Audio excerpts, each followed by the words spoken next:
జమ్ముకు జమ్మ జమ్ అట్టమ్ముకు రమ్మ అట్టం.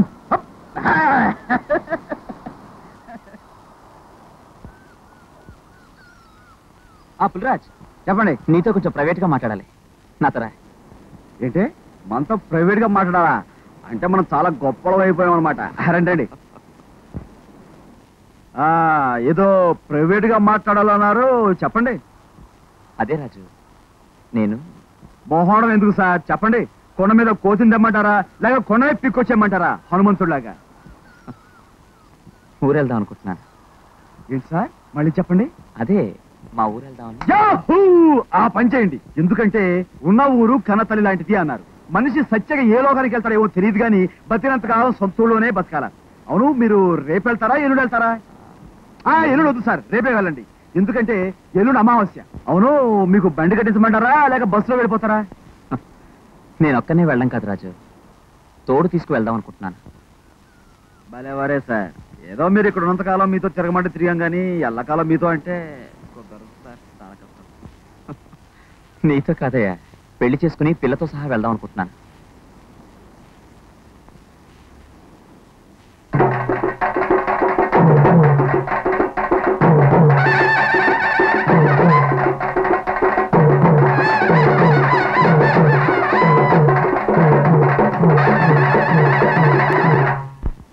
అర్జెంట్ గా చేసేసుకోండి సార్, రేపే వెళ్ళిపోయి ఎల్లుండి చేసేసుకోండి. అమావాస్యన గుడ్డే సార్.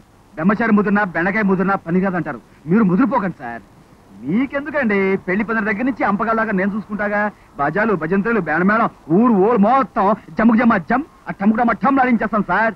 అడోయ్, ఆ పిల్ల అమ్మా బాబు ఎవరు చెప్పండి, వాళ్ళతో మాట్లాడేస్తాను. మనం కానీ కట్నం కూడా తగ్గకూడదండోయ్. చెప్పండి సార్, ఇంతగా పిల్ల ఎవరో? జెనిఫర్ గురించి నీ అభిప్రాయం ఏంటి? జెన్నీ సార్, మీరు ఎప్పుడైనా దేవతను చూడటానికి గుడికి వెళ్తే గుడి తలుపులు మూసేస్తున్నాయనుకోండి, మీరు తిన్నగా బడికెళ్ళి టీచర్ గారి మొహం చూసేస్తే సరిపోతుందండి. అది ఆవిడ. మరి నా పెళ్లి విషయం జెనిఫర్ కుటుంబానికి చెప్తే వాళ్ళు ఎగిరి గంతేస్తారండి. జెన్నీ వాళ్ళ నాన్నగారు జమ్ముకు జమ్మ జమ్మని పెళ్లి పని వేసి టమ్ముకుడమ్మ టమ్మని మేళం వాయించేస్తారు. ఆ పిల్ల ఎవరండి? జెనిఫర్. జెనిఫర్! జెనిఫర్!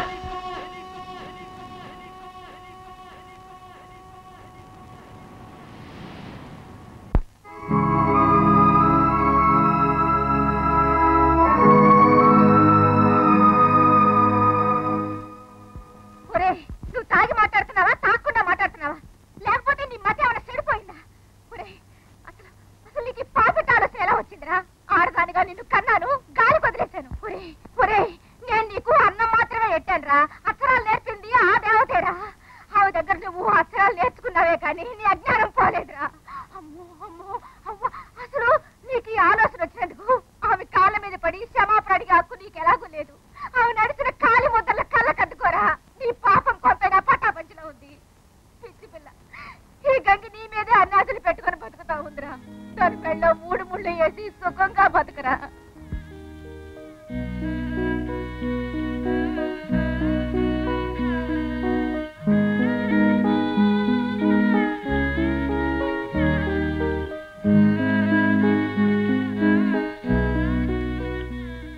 పరిస్థితులు నువ్వు బాగా అర్థం చేసుకోవాలమ్మా. మీ అమ్మ పోయిన తర్వాత మేమంతా దిక్కు లేకుండా పోతాం అనుకున్నాం. కానీ చిన్నదానివైనా నువ్వే ఒక తల్లిలాగా ఈ సంసారాన్ని ఒక ఒడ్డుకు చేర్చావు. అదృష్ట దేవత నీ తలుపు తట్టినప్పుడు ఇప్పుడు నువ్వు కాదంటే ఎలాగమ్మా? ఇదంతా నా కోసం చెప్పటం లేదు నేను. ఈ కట్టె ఎప్పుడైనా కాలిపోయేదే. కానీ నీ తోబుట్టువుల గురించి ఆలోచించు. ఆవిడ చెల్లెలు, దాని వైద్యం, ఆపై దాని పెళ్లి, 2 తమ్ముళ్ళ చదువులు, ఈ బాధ్యతలని గుర్తుంచుకుని ఓ నిర్ణయానికి రామ్మా.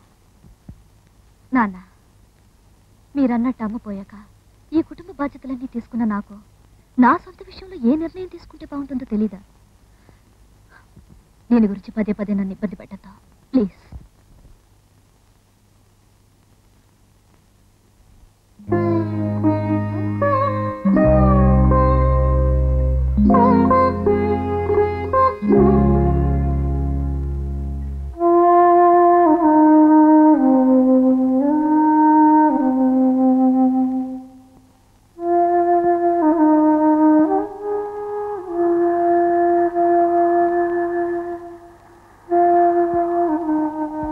టీచర్ తిరుపతి కొండ పైన ఎవరుంటారు?